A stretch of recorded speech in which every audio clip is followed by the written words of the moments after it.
Right now at noon, the city of Milwaukee and the Milwaukee Police Department are being sued by Bucks player Sterling Brown. Plus, why the Sherman Middle School principal says she is stepping down from her position. And President Trump is on Capitol Hill today meeting with House Republicans about 2 immigration bills. This is News 3 at noon. Good afternoon, everyone. I'm Mark Kane. Communities all across Wisconsin and northern Illinois are dealing with flooding today. This is a look at some of the flooded streets in Janesville. Public work employees are unclogging storm drains around town after all the rain. Crews in Janesville also cleaning up some trees that fell in last night's storm. And this is what people are dealing with over in the state line in Rockford. Heavy rains and sudden flooding left people and cars stranded throughout the city. Flooding impacted a hospital in Rockford. No water got into the patient areas, and the hospital did not have to evacuate. However, water impacted communications and its main pharmacy. More rain is expected in southern Wisconsin and northern Illinois today. And widespread flooding in the northern part of the state has been blamed for 1 death. Governor Walker declaring a state of emergency for 5 northwestern counties. Walker toured the damage yesterday. Many roads in that region are closed. Some were washed away by the flooding, and others are seeing sinkholes pop up. The governor said he's hopeful that all major roads will reopen by this weekend. And we have a chance to see more rain today. Meteorologist Chris Reese is tracking potentials for us today. Good afternoon, Chris. We don't need any more rain. Good afternoon. We really don't need any more rain, but we have seen a lot of the rainfall today. We're still tracking some showers right now. Thankfully, they are a lot lighter as opposed to they were yesterday, or to how intense they were yesterday. Some heavier showers back to the west, especially across portions of central and southeastern Iowa right now. Most of that should stay to our south and south of the hardest hit parts of Illinois from yesterday. Temperatures are much cooler across the region, so it is not as, I don't even know how to describe it, just how gross, other than gross, it was yesterday. It is not as gross when you step outside. It actually is going to feel a lot better. We're 19 degrees colder than we were 24 hours ago here in Madison and Milwaukee. 31 degrees colder than they were 24 hours ago. They're sitting at 59 right now. 66 here in Madison. Temperatures have moved all about 3 degrees the entire day as a whole. We started out at 63 at midnight. We've stayed at 63 and recently did warm things up. But we will keep some shower chances around as we go into the afternoon and evening. They will be much lighter, but we'll also keep the clouds around too. So a dreary evening, Mark, and we will talk more about rain chances in our forecast, along with a chance to dry out come midweek. That would be nice. The gross factor is going down. Yes, the gross factor is getting on out of here. All right, that's good to hear. We'll check back in a few minutes.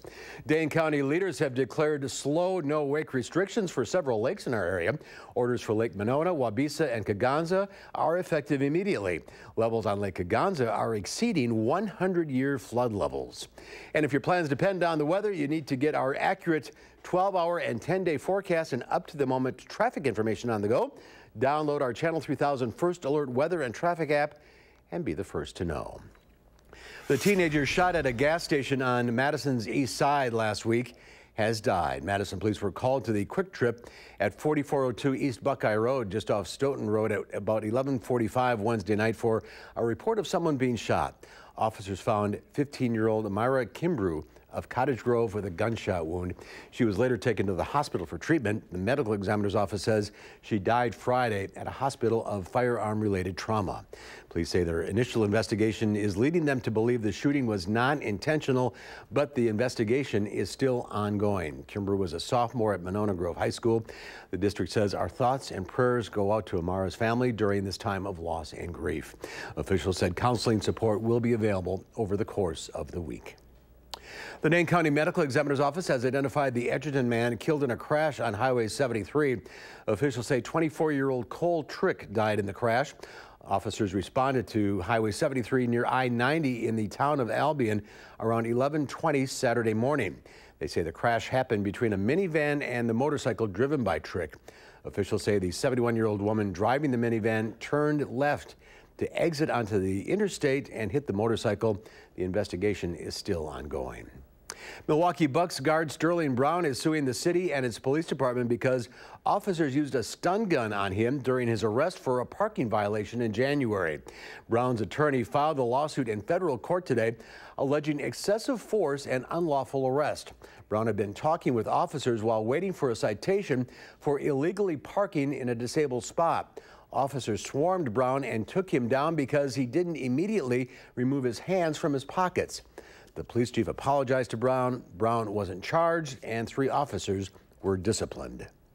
The principal at Sherman Middle School announces that she will be leaving her position after concerns of parents and staff were expressed last week in a blog post written by a former teacher. The blog post claims a large number of both staff and students are leaving Sherman Middle School in Madison because of the school's principal, Christian Foreman. Foreman sent a letter to Sherman's families yesterday saying that she would be leaving her position as principal. The district says they are working with Foreman to find her another position in the district. The Trump administration is bracing for another day of questions about its zero-tolerance policy. President Trump will meet with House Republicans about 2 immigration bills, but broader border issues have taken a back seat in the separation of children from their parents at the border, a direct result of the Trump administration's new zero-tolerance policy on people entering the country illegally. The White House insists the solution has to come from Congress, and President Trump is pinning the blame squarely on the shoulders of Democrats. Really, at this point, it's more a legislative action. I think the administration has said that. It's up to the Congress to act on this particular thing. But let me tell you, when the president is saying that this is all on the Democrats, that it's their law, that's just not right. That's not true. Texas Republican Ted Cruz is working on a solution for a Senate side. He's introducing a bill that would reunite separated families, authorize new temporary shelters to house them, and double the number of federal immigration judges to work through a backlog of asylum requests. Governor Walker says the new state office building in Milwaukee will be named after African-American civil rights leader Vel Phillips. Phillips died in April at the age of 95. She was the first African-American on the Milwaukee Common Council, the first African-American judge in Wisconsin, and the first African-American elected to statewide office, serving as Secretary of State. A location for the new office building in Milwaukee has yet to be selected. Well, there's more to come on News 3 at noon. Up next, we'll see what Howard's working on in the Mr. Food Test Kitchen. We're taking a test today, but don't worry, you won't need a number 2 pencil.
If you don't mind, I want to try something. I'm going to hold up 2 colors, and I want you to shout out whatever flavor they remind you of.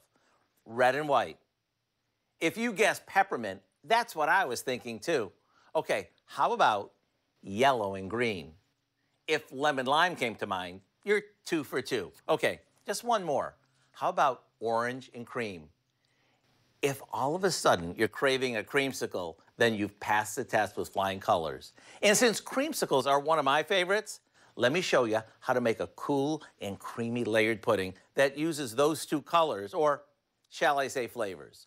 For the orange flavor, we dissolve orange gelatin in boiling water. Then we stir in some cold water. After that cools slightly, we'll beat in a package of vanilla pudding. And to make it extra creamy, after it cools, we'll fold in some homemade vanilla whipped cream. Look what we get when we alternate our orange pudding with some of the vanilla cream. A dessert that stimulates your taste buds just by looking at it. To get the recipe for our dreamy, creamy pudding, all you have to do is hop online. I'm Howard with Kelly in the Mr. Food Test Kitchen. Thanks for taking our tasty color test. And the next time you think of these 2 colors together, the first words out of your mouth might just be, ooh, it's so good. Delicious? Mm-hmm. Ooh, look like a creamsicle. All right, Howard, thank you. Still to come, new cheaper options for Uber passengers, and more rain is expected throughout the afternoon. Your first alert forecast is next at noon.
Well, a new option for some Uber users, and the rich keep getting richer. Here's Diane King Hall with today's Money Watch report.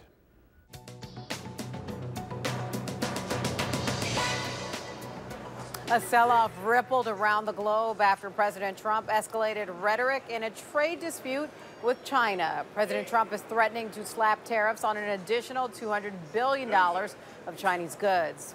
Congress and the White House are heading for a showdown over the Chinese company ZTE. Yesterday, the Senate approved a bill that would block a Trump administration deal with the telecom.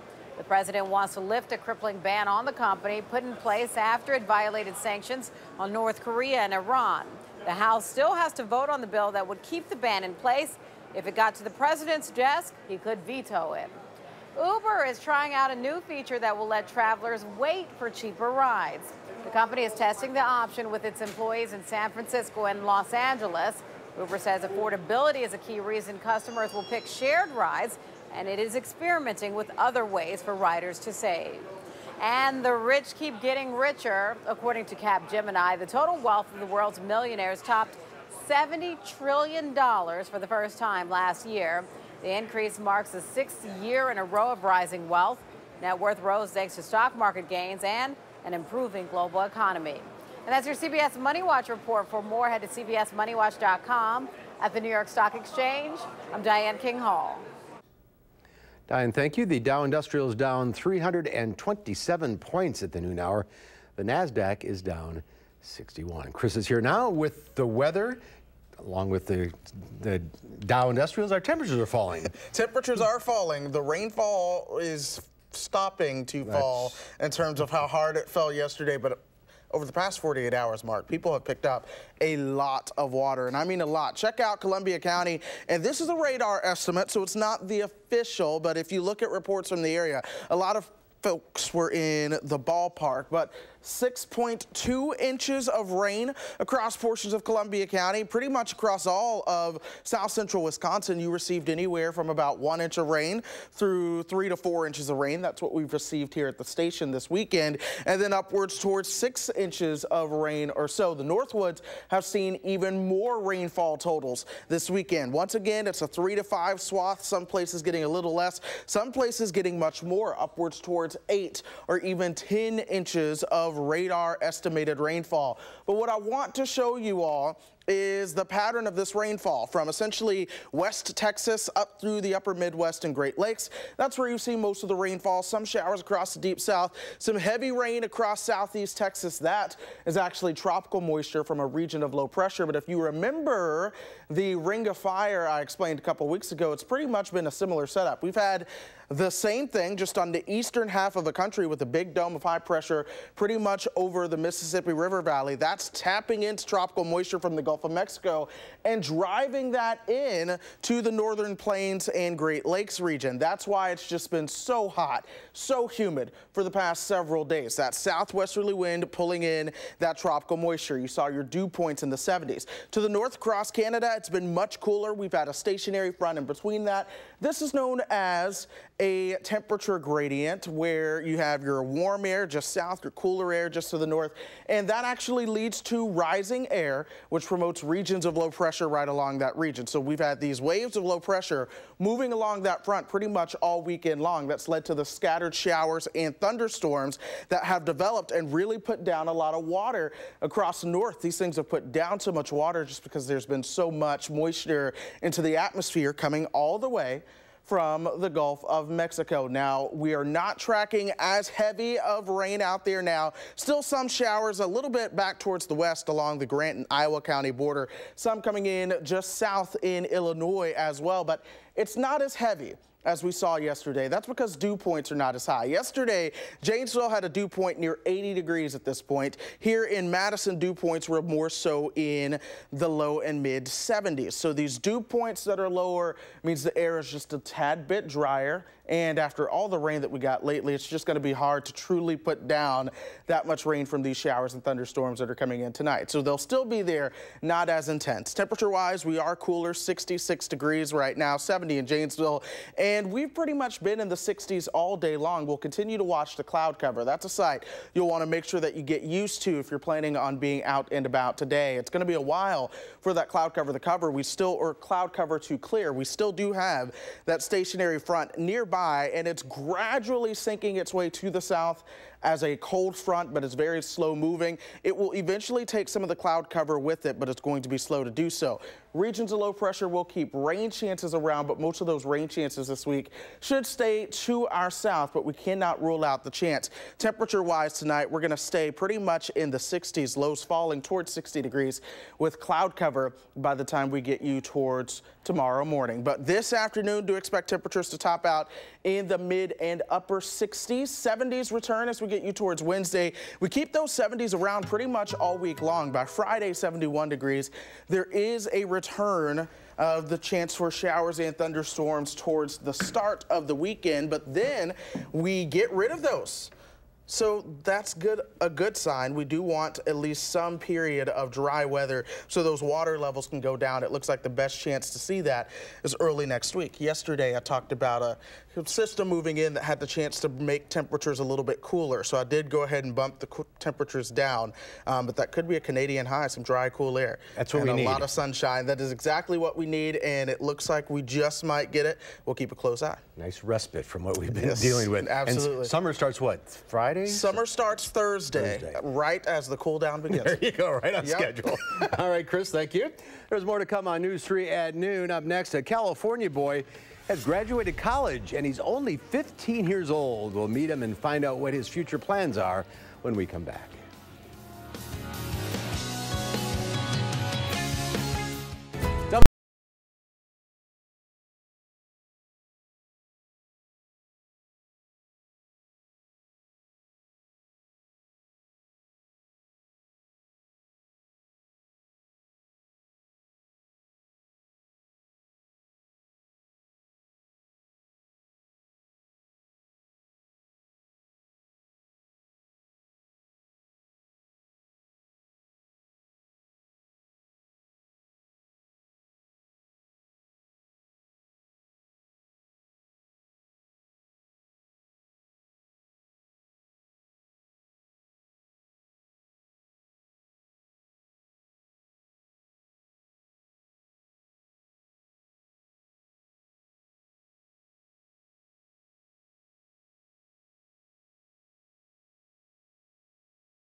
His story may sound like a script for a new Hollywood movie or TV show, but you're about to meet a very real 15-year-old college graduate. As Ben Deasy reports, a degree in biomedical engineering isn't the end of the road for Tanishq Abraham.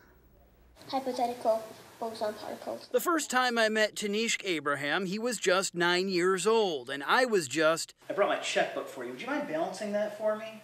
Well, I was just blown away. Still a boy then, he was taking college classes, taking them Planet crosses the star, a dip. and succeeding in them. Today, I got the chance to meet him again.